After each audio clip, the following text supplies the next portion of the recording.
Hello, everyone, and welcome to a brand new episode of Set Lusting Bruce, your podcast all about Bruce Springsteen, his music, and mostly his fans. I am your host, Jesse Jackson. I've got one of my favorite people, Zoom call. Craig Colby is joining me, and we have a lot to catch up on. But how you doing, Craig? I'm doing very well, very well. A Yeah. little excited right now. Yes, I'm really excited, and we're going to talk about it. You have a new book. I do. I do. And I can't wait to talk about it.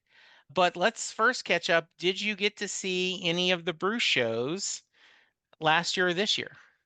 I saw two in 2023 and I saw two in 2024, the two in Toronto. Okay. And the interesting thing, I'm mispronouncing Toronto. In Toronto, we say Toronto, not Toronto. Okay. The interesting thing about the Toronto shows is they bracketed the results of the US election. So the one before, I think there's a little attention, but still optimism. And the Yeah. one afterwards was a fierce show. He didn't have any of the commentary he brought to Europe, but boy, you sure felt it in the way he played in the set list. And I think I actually sent you a few texts from that because he Yeah. played two of your favorite songs, your two favorite Yeah. songs. So So I'm going to ask you another question, but I realize I'm so busy catching up. For someone who's never heard you on the podcast, tell us a little about yourself. I'm a television producer and executive producer. I've worked in factual television for 35 years. You may have seen things I've done on Discovery Channel, Smithsonian Channel, BBC Earth, in Canada, CTV, ESPN Plus. I've worked in sports and science and nature and history, all genres. Big Bruce Springsteen fan. I'm also an author. I've got two books out. The first book is All Caps Stories That Justify an Outrageous Hat Collection. It's a memoir told through baseball hats. It's a weird book, but it won 4 awards, so it seemed to do pretty well. And the next book is The Unqualified Hockey Coach and Stories of Springsteen, True Love, and How to Be Utopian. All right. And we are going to get to that new I book. know I plugged right away. Sorry. No, I'm glad you did. So, since you brought it up, any thoughts on his shows in Europe and him fighting the good fight from my perspective? From my perspective, too, I don't think there's anything surprising about it. No. I think true Bruce fans agree and knew it was coming. And I think there's an appetite for this in the United States and around the world for people standing up for basic human decency. I don't even think it's political at this point. It's No. just for human decency. And one of the things I get upset about is, and I keep quoting that it's okay to fight someone else's war, as Jason Isbell talks about. My creature comforts are not all that's worth fighting for. And I just feel if you think that Trump has a good policy about blank, whether it's the economy, whether it's foreign relations, whatever it is, but you can still go, but this is, I really like how he's handling this, but the rest of this is totally unacceptable. And it feels like his followers, his cult, I can't, it's either all for him or you guys are all traitors, all against him. It's become part of their identity. Yes. And I've read and heard a lot about this. Yeah. I've tried to understand it. At that point, you're not attacking him anymore. You're attacking them. Yeah. And Exactly. that's how far wormed in is. And that's the hard part is Yeah. breaking that cult. Yeah. It truly is. It truly is. All right. So I was lucky enough to get a copy of All Caps, and I shared with you how much I loved it. I then sent you to Terry Smith so you could do his music talks because basically his podcast was a podcast version of your book. And Mhm. I appreciate the shout out. And the book basically, to catch those who came in late, and I'm going to do a poor job of explaining it, and you can correct me, is you, during the pandemic, you started just for fun, post of you in a different baseball cap and told a story, right? Yeah, when the pandemic started, I've got two rows of baseball hats next to me, and I knew I had a lot of hats and Yeah. just something to do. I wore a different hat every day Yeah. until the lockout was lifted. And I just put a hat right here, took a picture of it and put it on the internet and invited people to do the same. Yeah. And it turns out a lot of people did. It was a way Yeah. to be connected when we were apart. So Yeah. every day I'd put on a hat and then I would talk to these other people about hats. And then I started writing stories about the hats. And then I wasn't just connected to other people, I was connected to my own history. Yeah. And so it really was a connector, an opportunity for storytelling in a time when we were isolated. So I want you to brag a little bit. You mentioned you won a couple awards. You want to share? I won the Canadian Book Club Award for Best Nonfiction Book of 2022. I won two silver medal awards at the North American Book Awards. I won an International Impact Award. I know you are an award-winning TV writer, producer, but you must have really, right? Did you have that feeling as a writer? When I won the first one, actually I was surprised to be nominated. And listen, I understand these aren't the Pulitzers, they're not the Yeah. Gullivers. And I've asked a writing agent about these awards. And they said, oh, awards are very important to authors. I said, Okay. okay. Good. But when I was nominated for the first one, I was very happy. I didn't expect to win. And when I won, I felt a little validation. And I work in a business that has awards, and I know awards. There's a certain amount of commerce involved in all of them, from the Oscars on down, Yeah. and that's fine. But really, what it means when you win an award is somebody read your book and liked it, Yeah. and that's a big thing. So I got the feeling talking to you that you'd not planned to write a book. It just happened and you were glad you did. So what was the germ or the seed of a second book? It was the first book. Okay. The first book led to this. Once you do it, it becomes a lot more attainable. I've always kind of said I'm really impressed with people who do things until really impressed with the things people do till I do them. That I don't think it's as big a deal for me. Oh, Once I got the first book out and I wrote it because my mom asked me to, then I just had a bunch of other ideas. And I'd always written stories about experiences, which is what the second book is about. And I had just put them out for people to enjoy or read or react to. But once the first one was well received and I knew people liked it, and I got anonymous emails from people telling me how much they liked it, people I didn't know, then opened the gates. And I've got the second book out. There are plans for 4 or 5 more books. I just intend to keep writing. really? Yeah. Good Yeah, I for have a lot of, you. I got stories to tell. And also, TV is a very collaborative Hmm. process. And I love that part about it. I love working with other people. But it's nice to have something with its own authorship. And I do have people, I send things out to test readers to test them first, like comedians do with audience. You want to get a sense from an audience. You Sure. want to find out what sucks so Yeah. that doesn't go to the people who are paying for it. I do have an editor that I like to use. I invite somebody else looking at it. I think that's very important, but I still get to make the decisions about these books. I do having something that I have more control over. One of the things, this is probably 20 years ago, but my friend Tom Zoller had sent me and a few other people pages of a comic he was working on.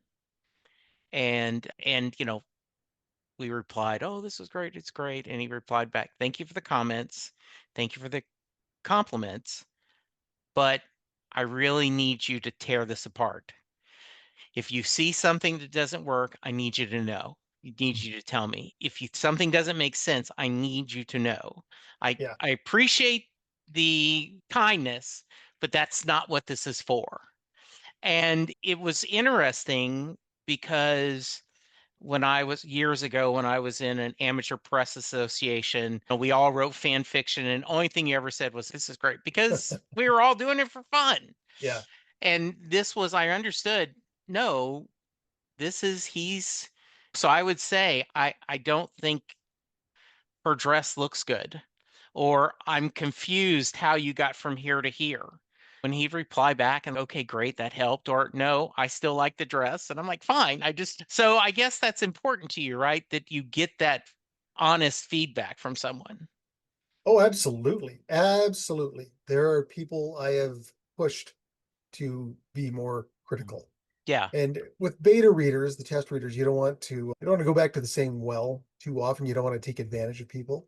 Yeah. But at the same time, it makes it hard because there may be some level of not wanting to hurt your feelings. And I've had to tell people, you're not going to hurt my feelings.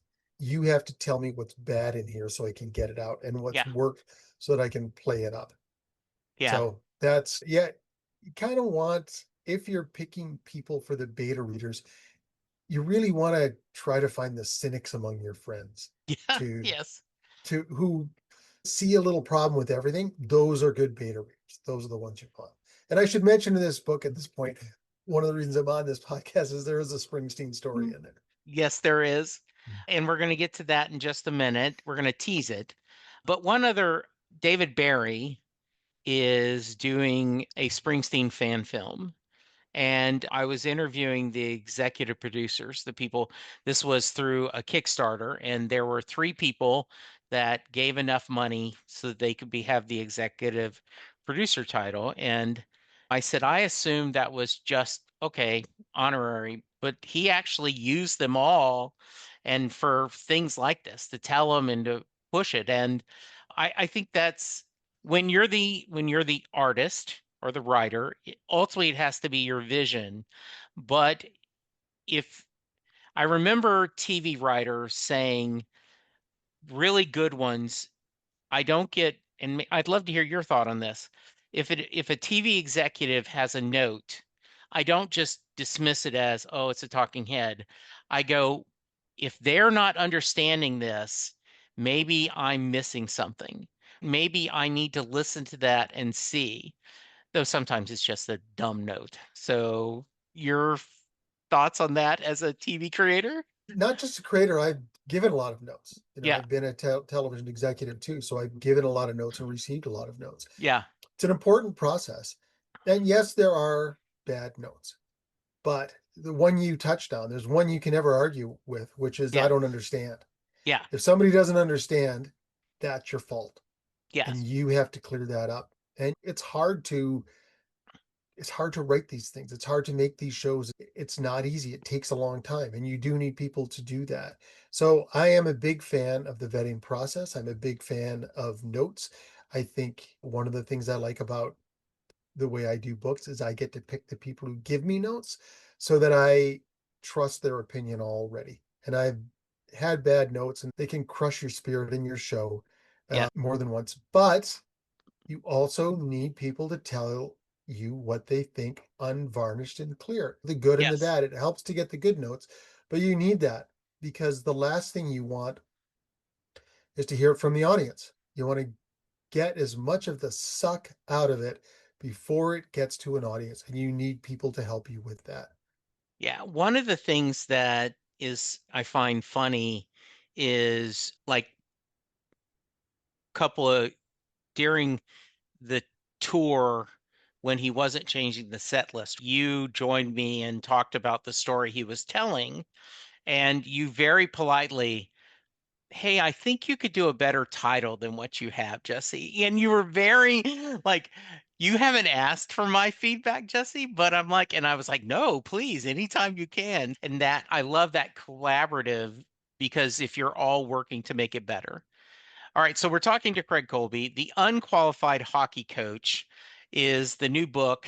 Why did you lead with the hockey coach story, and how did that become your title?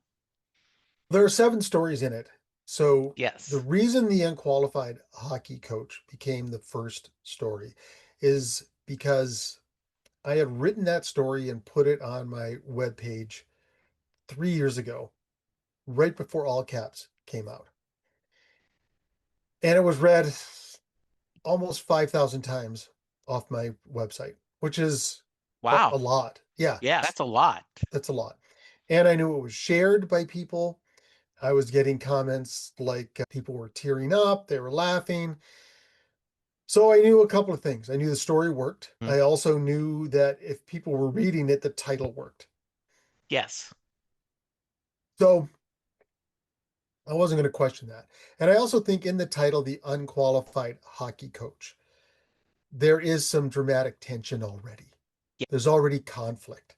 Yeah. When you think about hockey, and especially in Canada, but even in the United States, like hockey, there's a lot of specificity to that because you're not just playing, you're skating. It implies a lot of skill already. Any high level sport has skill, but Yeah. even I think hockey on its own, because you have to learn to skate to do it well Yeah. and you're going fast, there's a level of expertise that is implied. And to do something like that without qualifications, in that there is fear, there is the potential for failure, there is the potential for humiliation, which is both drama and comedy. So I think that title invites people in right off the bat. Plus, I think we've all felt unqualified at certain points and uncertain and insecure. So I think there's a little vulnerability in there too that helps.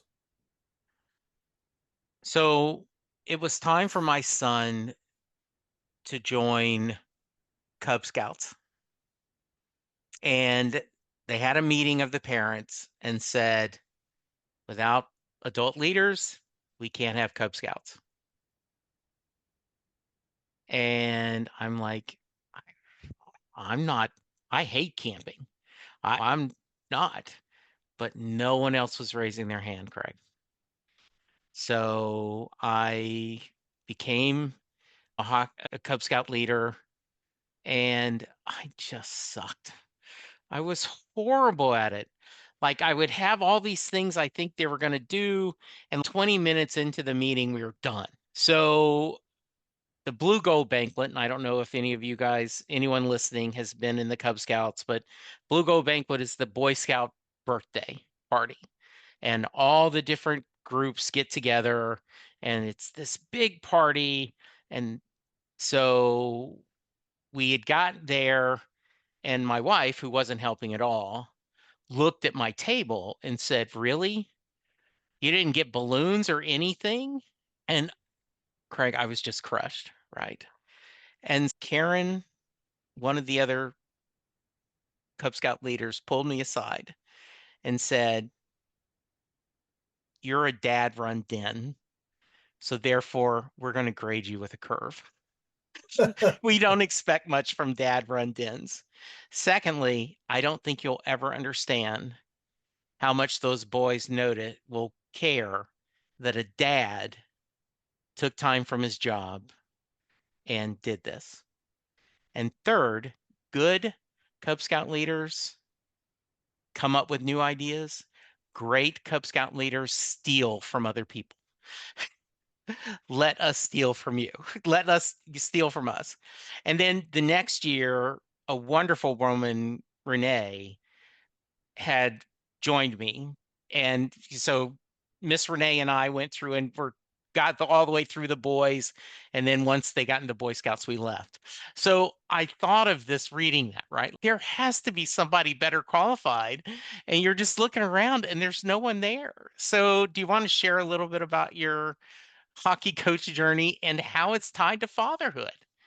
I never intended to be a hockey coach, and I'm unqualified because I never played. Yeah. And I live in Canada Yeah. where, you know, they're skating out of the womb, Yes, right? exactly. Right. Like it is ubiquitous. We moved to Canada from Michigan when I was about 8 years old, and my parents decided we were going to ski instead of play hockey. So I grew up skiing. My best friend played hockey, so I saw a lot of that. Living in Toronto, you're not that close to skiing, but our hockey rink is 8 minutes down the road. So we signed my first son up for hockey, did hockey school the first year. The next year he was on a team. And one day at practice, none of the coaches showed up. They practiced two teams together, so all of our team went over the other team, but I'm the guy who always says the thing. So I was the one who went up along with another dad and talked to the coach and said, "Hey, Coach Larry, what gives? And the next thing you know, next week I'm got my first stick, my first gloves, my first helmet, and I'm on the ice. And then he leaned into me and he said, "Why aren't you coaching?" I said, "I can't coach hockey. I've never played hockey." And he said, "You played sports before, right?" I said, "Yeah, I played football. I was captain of the football team." Right now, I'm bragging. Yeah. And he goes, "You can do that. They give you a book with all the drills." By the way, they do not give you a book with all the drills. But I think he didn't want to coach house league. So he Yeah. wanted me to take that over so he wouldn't have to. And what So does house league mean?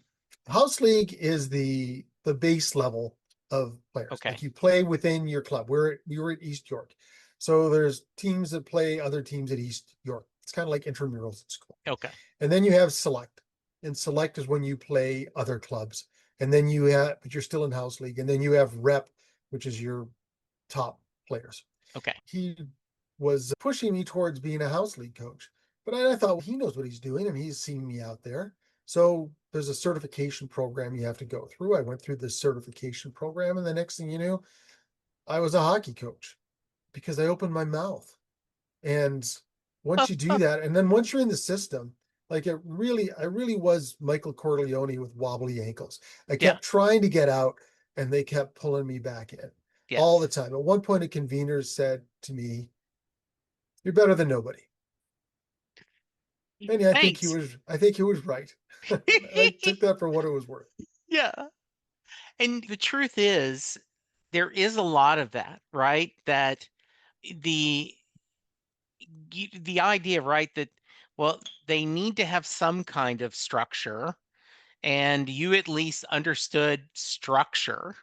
I don't want to tell all the stories, but there was a funny story where they asked you to do something and you tried to, and they quickly learned not to ask that from you Yeah, again. it was at the first practice of the first year that I was a full-time carded head. Coach Mike asked me to demonstrate a very basic drill. And it's something that I had done. It's skate out, stop, do a hockey stop. And you do a hockey stop in skiing as well. And then you skate on and you do another stop. And you turn left and stop, and then you skate the rest of the way. And I had done this before.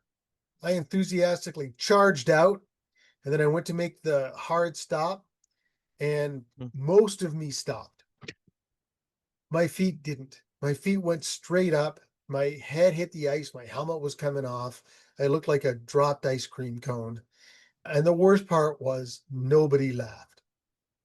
It was just pure humiliation. And then I went back to Coach Mike, and he said, "You probably should have told me about that." And I had, but Yeah, he had exactly. forgotten about it. So that I instituted one of my first rule as a hockey coach: no demonstrations. Do not ask me to demonstrate anything. And that proved to be very helpful for me as a coach because I never had to expose my flaws to the kids because they will assume you don't have any, Yeah, which is the good part. yeah. One of the great things I'm sure is now, did you always coach teams with your sons on it? Yes.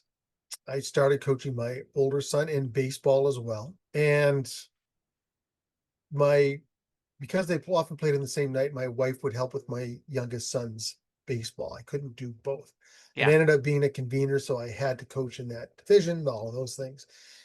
But my youngest son was wondering why I never coached his team. So I ended up coaching his hockey team. Like I volunteered to coach his hockey team.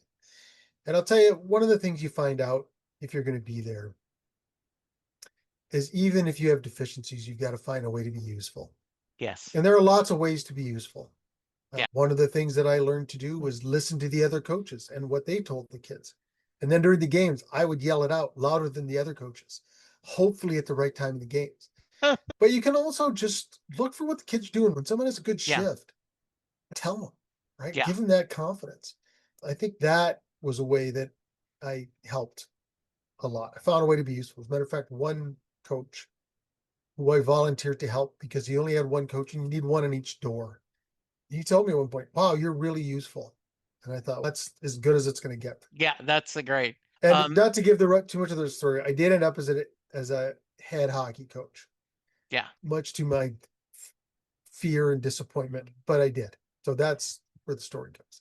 One of the things true is I also would often volunteer, especially in elementary school and junior high, is I you'd always hear other parents and teachers complain, boy, all these people will mouth off their opinion, but you never see them stepping up and offering to do anything.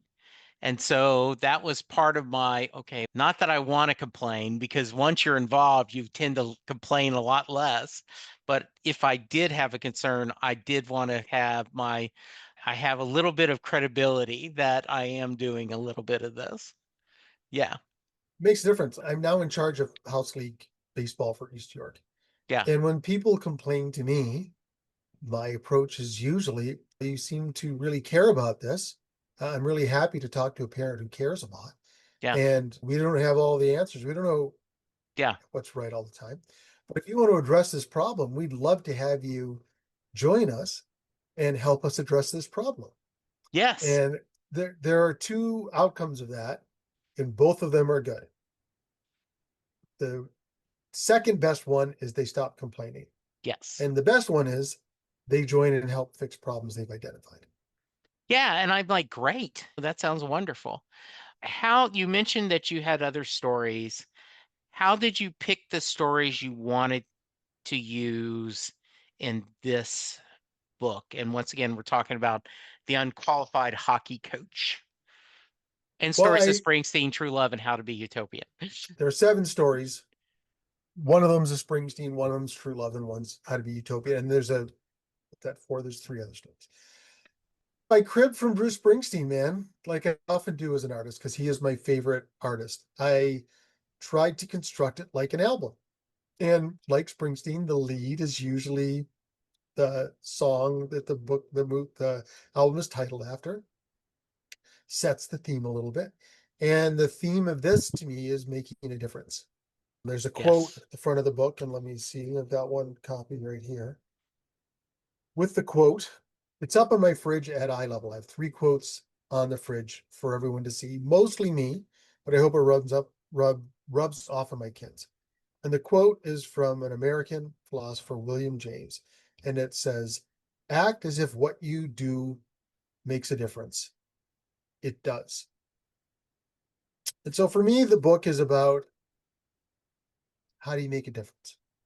How do people make a difference, for better or for worse? There are some bad differences in the book too, but I wanted things along those lines. And that's a thought that I wanted to put in people's heads. I use that quote at the front of the book, and I want people to see as much of these stories through that filter as they possibly can. What difference can you make? Because you can make a lot. You can make a lot, even if you don't think you do. We tend to put ourselves down or dismiss ourselves. We have to live inside ourselves, so we know our shortcomings extremely well. But we can make a huge difference to people. You may not even know it, but when you do realize it at certain times, and people tell you, it can be like a light bulb going on. So these are stories about making a difference. My 2 jobs ago, I was working for a company called CoachNet. And at one point, I had 3 dispatchers. We did roadside assistance for the RV industry. 3 children of whose parents worked for me in another company in an earlier time. And I, and all of them said, and now then my daughter is going to learn why you're my favorite boss. And it was like, one, I felt very old, Craig. Like, Yeah, that'll do it. but also like how cool that people that I had worked with thought enough that they went when I needed openings and they went to their children and said, "Yeah, you want a job, go work for Jesse. He'll treat you." That makes a difference. How did that make you feel when you heard that?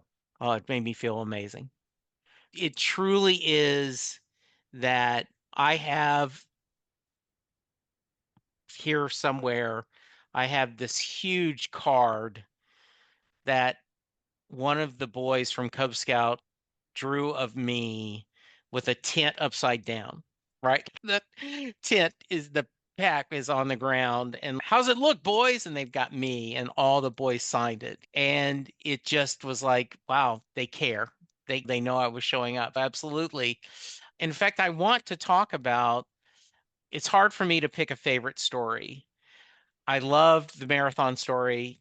I adored your parents' love story. But the story about your, my words, work wife, not yours, really touched me because I have had that kind of relationship where I end up having someone that we end up bonding and they, I help them and they help me. Do you want to share a little bit of that? Yeah, I wouldn't call Marcel a work wife. I think Yes. that's the wrong term. If anything, she's like a work daughter. Okay. So the story is called The Protege, and it's such a pretentious word, but she's always called me her mentor. And the opposite of that isn't really mentee, it's protege. Yeah. She's someone who came into the industry and needed someone to look after her. And might as well dive into it. I had my big break. I was producing a TV show called Sex Files. And the woman who produced season one, which was the most successful show in the history of Discovery Channel Canada, was going off to have a baby. So they offered me the opportunity to produce season two. And we negotiated my salary as a step up, and I gave them a range. And they said, we will pay at the bottom of the range. But if you can beat last year's numbers, the highest rated series in the history of the channel, we will give you as a bonus the difference to the top of the range. I was highly motivated. Yes, absolutely. This is my big break. This is my Yeah. big break. So midway through production, and it was a small production team. My associate producer, the right hand person that I dealt with, Susan, came in and told me she was leaving. And we were halfway through shooting. We had just started editing, and it was a relentless pace. We started in April, show was on the air in October. We had 13 half hours and a 1 hour special. I was doing most of it. We brought in another producer and a writer, but basically we were doing all of it. So to lose her was going to be difficult. I knew she was getting a step up. She was going to a morning show where she could be a producer instead of an associate producer. Good Morning America, but in Canada. Yeah. So I wished her and immediately looked for a replacement and somebody who's going to have to hit the ground running. And there were a lot of really good candidates in the office. I had to take somebody junior because you couldn't take someone away from somebody else's show. Somebody who's really important to it. But the one people kept talking to me about was Marcel Edwards. They said she will run through a wall smiling for you. So I interviewed Mars, and boy, that was true. She had it was a science of sex show, and there wasn't a lot of science, but we really leaned into the science. That's what made this show worthwhile, in my opinion. So she had a background in science, not a background in TV. I'm not sure. I think her brother had gotten her into TV. So she understood all the science, which was great. She was super enthusiastic, real bright light, smart, enthusiastic, good soul, easy to talk to. So I hired her and we were off to the races right away. Now, here's why I say she needed someone to look after her. And I know this is going to be a sensitive topic for people. And I'm going to tell you right now, I don't care. I'm just going to tell you. That time, 2000, it was 2000, in Canada especially, the industry was white. It was like Canadian winter white. Yes. White executives, white on air people, white, white. Marcel is of Jamaican descent, black girl, right? That's how she would describe herself, black woman. And was the industry white because of racism? I don't know. I didn't really see a lot of it, but I wouldn't. I think one of the things I learned in my management training, both in university and afterwards, is people tend to hire people like themselves Yes, they do. subconsciously. But there wasn't a lot of people that looked like her to look out for her. And I didn't look out for her because she was black. I looked out for her because she was awesome Yeah. and she was smart and worked hard.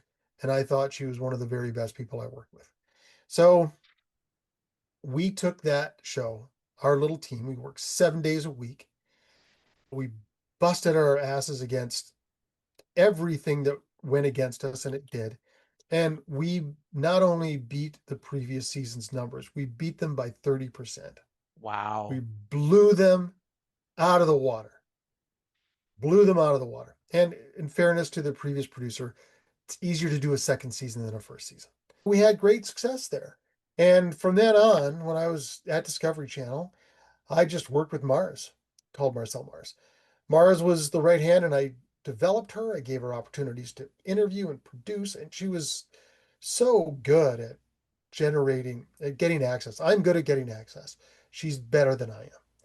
And she just made people like her and want to do things for her. When she would show up for an interview, which she didn't always do, but if we'd set up an interview, she showed up, the guests were looking forward to meeting her. That's how great she was at the job. And to give you an indication, I can tell you two little things. Can't even remember if one's in the book. But when you get access, you call a place and there's the person you're supposed to talk to, and you talk to them, and often they say no. What Mars did, and I don't think I've known anybody else who's done it, is she would call everyone in the office and find someone who was an ally. And then she would get that ally to lean on the person who was making the decision. And that's how she got access. She once she was doing a show on airplanes. She once talked a Russian airplane into changing its route and landing at an airport where we had a camera operator, so we could get a shot of their plane landing and taking off. She got a Russian plane to reroute itself for our show. That's That wasn't my impressive. show. Yeah, she was amazing. And here's the thing about these relationships. As TV shrunk and as she grew in her career and people started to realize how incredible she is and the opportunities she got, and a lot of them disappeared after I left. Unfortunately, she went through a tough time, Yeah. but she's in a good spot now, and she's helped me get work. I don't have a bigger champion in this industry than Marcel. Nobody looks out for me more, and there's nobody I trust more than Marcel. So I don't want to give everything away, but Yeah. that these relationships, when you help someone in anything, it comes back even more than you ever could have imagined. Absolutely. You share two stories that I'm going to overly generalize of doing something that makes you uncomfortable. Yeah. Yeah. Why? One, physical, Yep. a great story of doing your first marathon, if I remember correctly, correct? And only marathon. If only once you did check it off.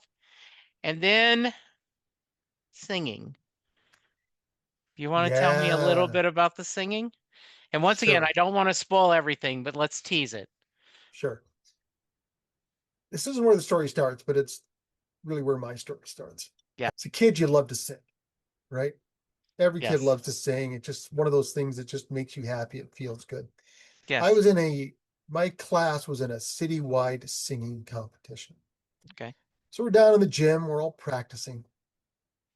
At some point, the teacher stops everybody and goes down the row and has everybody sing individually. And when she was done, she directed a few kids not to sing, just to move their lips. And I was one of those kids. And when I went home and told my mom that, she hit the roof. Now, our house was down the hill from our school. Okay. And boy, it's a good thing their office faced the other way, because if they saw her coming up that hill, they would have gone into lockdown. But she went in and told them, "This is wrong. You can't do this to kids." And they said, "We're doing it." And she said, "Well, Craig does not have to take part in your competition." They said, "Well, what's he going to do?" "Well, we're practicing. He's going to sit in his class and read a book." And that's what I did. And they went to the competition. I didn't go with them. My mom and dad went to a parent teacher conference a little later. And one of the teachers said to her, "We won that competition." She said, "No, you didn't. You don't win when you tell kids not to sing. You don't win when you cheat." But for me, what that told me is can't sing. Right. Like you're a goat. But years later, I was in high school. I was good in drama. I was an arts kid. And we were having my senior year, we were having a big play. Of course, the play was a musical. And I was crushed at the idea that it was going to be a musical because I knew I wouldn't get a good part. So we went in and auditioned. I auditioned with my best friend. And by that time, I played clarinet. I was in band. I was first seat clarinet. Yeah. I'd learned a little bit about music. Obviously, something may have rubbed off, but it was Guys and Dolls. I got the role of Nicely Johnson, which has a bunch of singing parts. And I was told later that they cast the role three ways, and I was the only one in the same spot in every casting because I was the only one who could sing the part. And I actually sang well in that, and it surprised me, and I Yeah. loved it. So there's more to the story, but the always sitting on either one of my shoulders is one little angel saying, "You can sing," and there's a devil saying, "You cannot." And I've had some experiences since then that have lent credence to both. One of the things that story made me think of is my lovely bride, Linda, told the story of going to Catholic school, and some nun said, "Yeah, I don't remember. Linda remembers it saying, you're dumb and you can't learn anything." And so Linda, for the longest time, didn't try because the nun told her she was dumb and couldn't learn anything. And I thought of that story with your mom because you, you don't cherry pick it's the reason why when I'm coaching basketball, five kids start the first quarter, the second five do the second quarter because everyone plays. That's what it's about. It's supposed to be fun. So I loved reading your mom, reading the story of your mom, basically reading them the riot act. Yeah, the truth of the matter is, you don't just because you're in one place now doesn't mean that's where you're going to be. Yeah. When I was coaching baseball, there was one kid who was maybe the worst athlete in Mhm. the whole league. Yeah. He couldn't even come close to hitting, but he loved baseball. He loved baseball, so he went to all the camps and all the practices, and he became a rep level baseball player. He made himself into that by doing that. So by telling somebody you can't or move your lips or you're not good at this, it really does a disservice to everyone. And when you talk about making a difference, in that story, the person who made the difference was that teacher who Yeah. put this thing in my head my whole life. And the real problem is, when I did that musical in high school, I loved it. I loved being able to sing. I loved the feeling it gave you. I loved that expression. The visceral feeling was great. The feeling you get when you do something and a crowd responds is great. I learned whatever I had, 4 songs, and I learned those exclusively for months and practice and worked at them, which is how you get good at anything, right? Yeah. And most of us can sing now at karaoke, which is great and tough because we're not doing it like the pros do, right? The pros go in and they record it over and over again. And I've heard that there's even fear in the recording booth. Everyone Mhm. will leave while the singer records. It's a hard thing to do. It's a hard thing to do. And because we can all sing, it's easy to compare ourselves to good singers and fall short because we can Right. all write. We all think we can write to some degree because we all have to make food. We all think we can cook. We can't. The people who are the very best are the very best because they have some talent and really work at it. Yeah. But that doesn't mean you can't still enjoy it, Exactly. right? Exactly. All right. I've kept you almost an hour. So before I let you go, though, let's tease the Springsteen story. Yes, we kept people waiting long. I Yes, hope we people are have. still around. Yes. The Springsteen story is set at his book launch, his appropriately enough, his book signing in Toronto. There were 600 people for 2 hour window. And I did the math. I hope those numbers are right. It's 12 seconds. So the story is titled 12 Seconds with the Boss. And of course, obviously, I bought the $35 ticket, which got me a book, signed book. But I also wondered what I was doing there because usually when you get a picture of somebody, you've had a good experience with them, and the picture is a memory of the experience. What kind of experience are you going to have 12 seconds? And a short time before that, Stan Lee had made his final appearance in Canada. I was a big comic book kid, a big Marvel guy, and even more than the Marvel characters, I really liked Stan Lee because I liked the writing. I wanted to be a writer. Please, nobody respond to me with the stuff against Stan Lee. I've heard it all, Yeah, right? absolutely. In fact, I'm reading a book now about Jack Kirby and Stan Lee. Get it. But Yeah. let's talk about the Listen, persona. Right. so when I did the persona, like, I don't want to get into that whole thing, but Right. so we went to meet Stan Lee. I had met him once before. This is one of the stories that didn't make the book. I had met him once before. I had him sign, it's right up here, my copy of Amazing Spider-Man 38, the last Steve Ditko run. I had a brief exchange with him, shook hands. I can tell this story because this is what it was at a Comic-Con because I had produced a comic book, a graphic novel that was there and we were being featured. So I went in, had him sign it. I paid the money for it, authenticated, and it came to the moment where you're going to meet him. Like the crowd opened up, and there's Stanley. It was like parting the waters, and there's Stanley. It was very filmic. He looked at me, looked me in the eyes, and said, "How the hell are you?" And he shook my hand, and I just said, "I just want to tell you what a genuine pleasure it is to be here with you." He goes, "Ah, that's great." Then he looked at the comic. And of course, was the last one with Steve Ditko, the original Spider-Man artist. It ended very acrimoniously. I don't know if he remembered that was the issue, if he thought it was trying to Yeah. be the past one or whatever it is, but he looked at it, he thought something, he signed it, right? They didn't allow us to take any pictures, but I had what I considered a nice moment with Stanley, and I moved along not to hog it, right?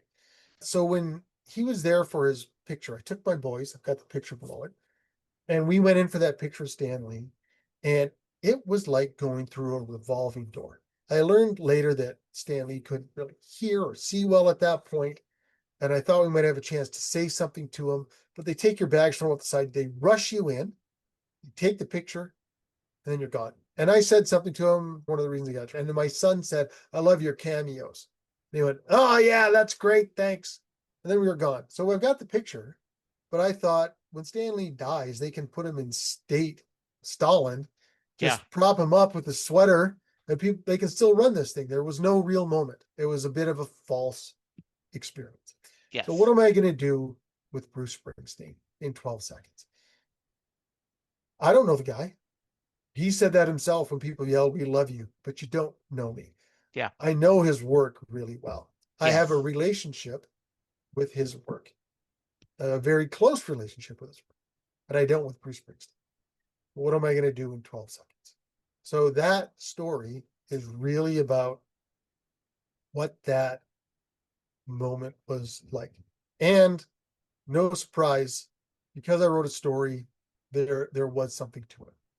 So that's what that story is about. That 12 seconds with the boss. And I got to tell you, the Bruce Springsteen fans that have read this, I wrote this story earlier and I had put it up on some Springsteen Facebook pages, Yeah. and people responded to it like gangbusters. Yeah. You may have read it then. I've rewritten it a little bit. I've added some things. But for Bruce Springsteen fans, which are the whole subject of your show, this is really about what is the connection between us and Bruce Springsteen, us and each other, and Bruce Springsteen and us. And anyway, what did you think? How Yeah, did I do? I love the story, and it made me remember, and I will tell my story, though I've told it dozens of times on this. and I will not tell the whole story because there is a nice twist, but I get a chance to go down to Austin. I'm driving in the car and I'm like, what am I going to say? What am I going to say? What am I going to say? What am I going to say? And I have made this joke. I was Luca Brasi on The Godfather, who in the film, he just practices over and over again what he's going to tell Don Corleone. Last year, I was unemployed for 9 months. I listened to Better Days and Land of Hope and Dreams every day to keep my spirits up. Thank you. Last year, I was unemployed for 9 months. I listened to Better Days and Land of Hope and Dreams every day to keep my spirits up. Thank you. And so you get in line. It is a huge line, right? It is going around the building. And like a concert, you start making friends next to you and you're connecting and you're telling fun stories and you're listening and laughing and everything. And when you get there, it is very quick. And I've said multiple times, I have no idea if he heard what I said, but I know I needed to say it more than I needed him to hear it.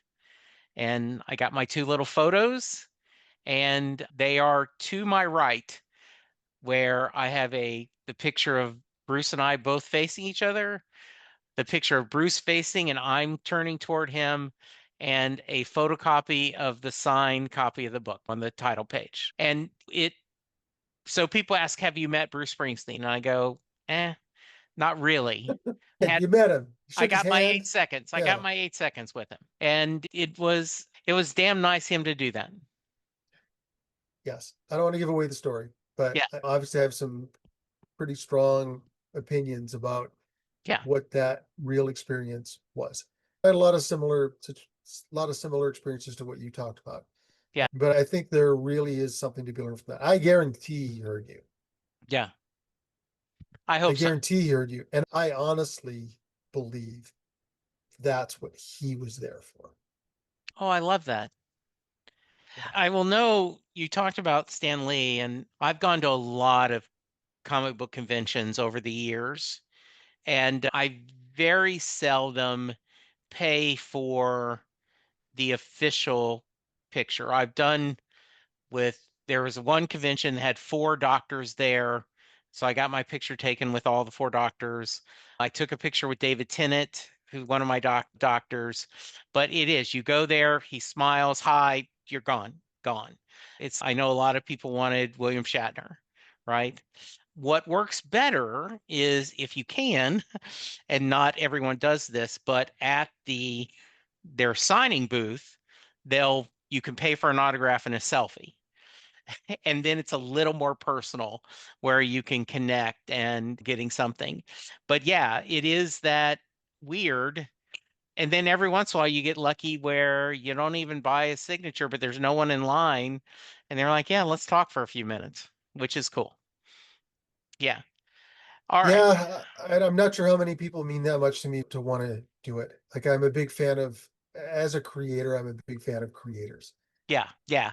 I'm a huge fan of a lot of science fiction nerds. And then what I started doing a few years ago, and I will cut this out, a buddy of mine, Tom Zoller, we're talking about, does caricatures of the character they play, and then they sign that caricature for me.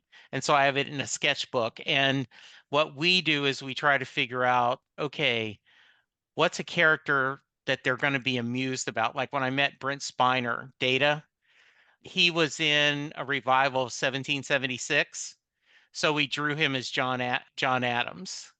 And he's, oh, yeah, thanks, and signed it. That's what we do to get a moment. All That's right. fun. Yes. Okay. Talk about where can we find the book and when's it going to be out? The book is out August 15th. You can get it on Amazon. It's the easiest thing to do. And that's as quick and easy and dirty as it gets. Are you doing any signings? I'm doing Hmm. signings in Toronto, and I'm doing a signing in Thunder Bay where I grew up. And I will be arranging more. I'll do as many signings as I possibly can. But if people want a signed copy, come to me directly. I'll have copies, and I will definitely would love to sign things for Bruce fans. And if you like the book, tell all your friends. you don't like the book, just tell me. Oh, We'll make it better next time. and it Goodreads and Amazon reviews really do matter, don't they? Yes, they absolutely do. Absolutely do. So if you like the book, please leave a review. And again, if you want a signed copy, I would love to sell you a signed copy. Just reach out to me, and I'm not sure what the postage situation will be, Okay, but we'll figure it I, out. I can get you, I'll give you a discount off the list price, a little one. What and what's the best way to reach you? You can reach me at craig@colbyvision.net or go to my website, colbyvision.net, and you can find all about the books and all the stuff I'm doing and things like that. And I just want to say two more things about the book. There's stories we didn't talk about. This book does have a look at what true love really is. I can tell you it exists and I've seen it and it changed me forever. And the last story, The Utopian, for anybody who has online friends like I have with Jesse, I think that's the story you want to read. Yes, I agree. I loved all the stories. The True Love one was amazing, and the Utopia, it will ring true to anyone that's been involved with a Springsteen fan base or any other fan base that has a strong online fandom. My wife never understands. You call these people your friends and you've never met them. And I said, they are. And they are. And if you need an example of that, if you need it explained to you, I promise you the last story in this book will do that. Absolutely. And I love that story. And so I appreciate it. All right, people, please go pick up the book. Let Craig know what you think of it. Please, like I said, reviews make all the difference. And Craig, as always, I love catching up with you and visiting. Let's do it again soon. You bet. You bet, All right. Jesse. Thank you so much for having me on. All right, listeners, be safe, be kind, go pick up a book. And by the way, do something that scares you. And we'll talk to you soon. Goodbye.